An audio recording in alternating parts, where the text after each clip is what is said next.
గాయం కారణంగా టీమిండియాకు దూరమైన స్టార్ ఆల్రౌండర్ హార్దిక్ పాండ్యా వేగంగా కోలుకుంటున్నాడు.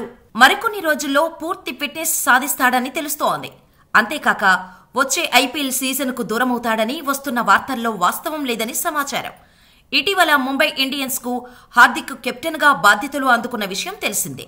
రోహిత్ శర్మను కాదని గుజరాత్ టైటాన్స్ నుంచి తిరిగి ముంబై గుటికి చేరిన హార్దిక్ కు సారథి బాధ్యతలు అందించారు. అయితే జనవరిలో ప్రారంభమయ్యే ఆఫ్ఘనిస్తాన్ సిరీస్ కు హార్దిక్ పాండ్యా అందుబాటులో ఉండనున్నట్టు తెలుస్తోంది. అంతేకాక టీమిండియాను హార్దిక్ నడిపించనున్నట్టు సమాచారం. స్వదేశంలో జనవరి 11 నుంచి ఆఫ్ఘన్తో భారత్ 3 టీ20ల సిరీస్ ఆడనుంది.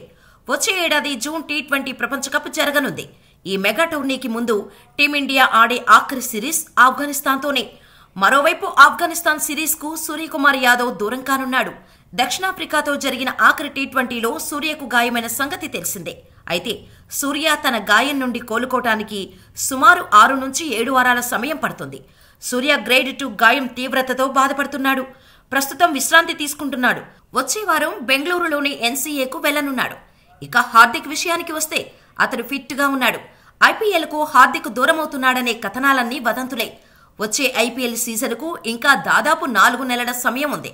కాబట్టి ఈ సమయంలో ఏదైనా కేవలం ఊహాగానాలు మాత్రమే అని బీసీసీఐ వర్గాలు తెలిపాయి.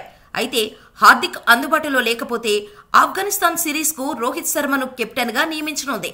గాయంతో సూర్య మైదానాన్ని వీడినప్పుడు జట్టును నడిపించిన రవీంద్ర జడేజాను కూడా కెప్టెన్ గా బీసీసీఐ పరిశీలించే అవకాశం ఉంది.